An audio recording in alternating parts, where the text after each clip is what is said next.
times have you found yourself in a place you would rather not be?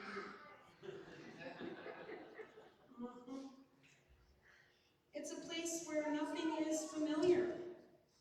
Things look and sound and maybe even smell different. The food isn't what you're used to. Perhaps it's too spicy, or served cold when it was always hot, or features animals and vegetables you've never eaten. Then there are the people. How will they treat you? Will they be friendly, or hostile, or simply indifferent? Even a simple change like finding yourself sitting in a spot you normally don't sit can make things feel different and sound different. Finding yourself in an unfamiliar spot physically, emotionally, mentally can almost feel like a bit like exile. Exile. For me, this word has moved from the prophets of the Older Testament into my everyday vocabulary more in the past 6 months than I care to admit.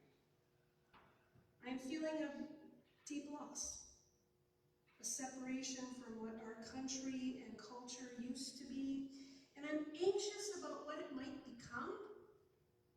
This shift of just not being okay is a persistent emotional echo, almost like the disorienting days of the pandemic. This is not the first time our nation has felt this way, nor will it be the last. And yet, from a generational standpoint, this feels like a seismic shift in ideology. But we are not the first people to face seismic shifts in ideology. To understand this feeling of displacement, we must look back.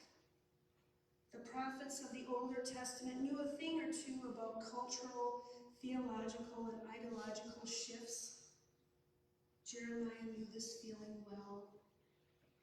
The people of Judah became refugees of the Babylonian Empire, forcibly exiled to Babylon under the leadership of King Nebuchadnezzar. They had no choice. Their entire way of life was turned upside down. Whether they wanted to or not, these exiles were forced to discover what they were truly made of as they traveled to Babylon and began to establish themselves in a strange new land. It was to this weary, displaced people that Jeremiah writes a letter, urging them to settle and to find shalom, to find peace and welfare. Despite false prophets promising a quick return, God commanded them to act like residents, not short-term tourists.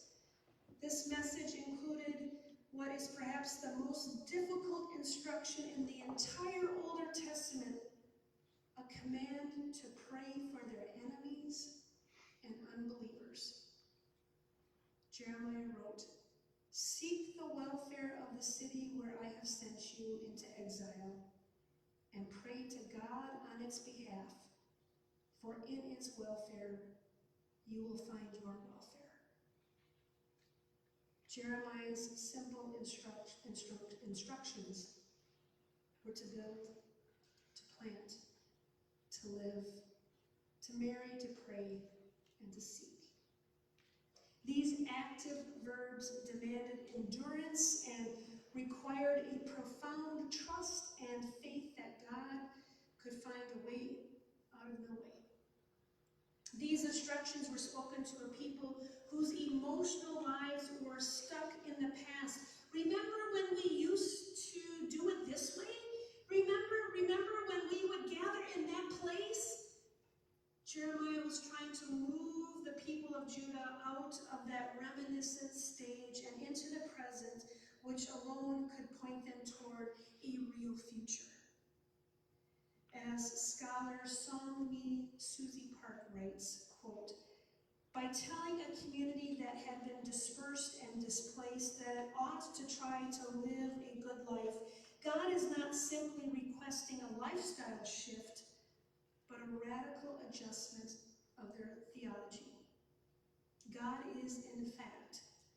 telling the people of Israel in that moment to resist the allure of succumbing to their feelings of despair, dismay, depression, and numbness, to make the best of a bad situation, to try to move forward and survive.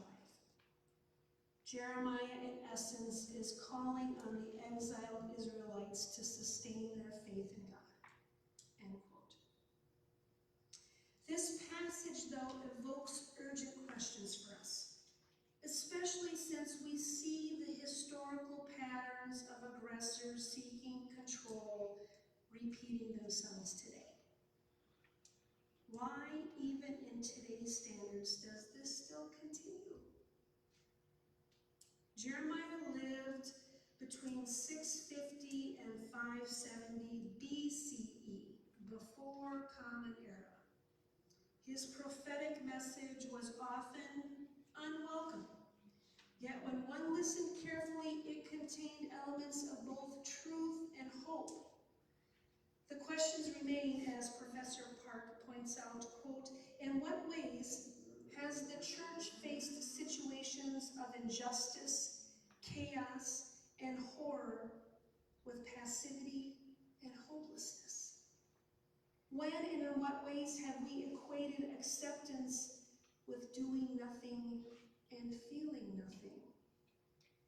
How might we both accept our place in an unjust world and also sustain our belief that the arc of the moral universe does indeed bend towards justice? End quote. On the flip side, we also need to be mindful of the ways we ourselves have acted as oppressors. How has the church exiled others? Langston Hughes, in his poem, Let America Be America Again, incorporates a refrain of, it never was America to me, acknowledging that communities have long experienced exile as a result of gender, skin color, belief system, or sexual orientation. And now we add words like migrant, those with protected status, and even those who are citizens being exiled by circumstances or culture. It continues today. We keep reading these scriptures to remind us, to hold us accountable to the intended and unintended costs of exile and what this does to God's people. What happens in one small section of the world has ramification in other smaller parts of the world, because we are all connected. And yet Jeremiah continues to tell us to push for shalom. Both can be true. Both are hard to manage.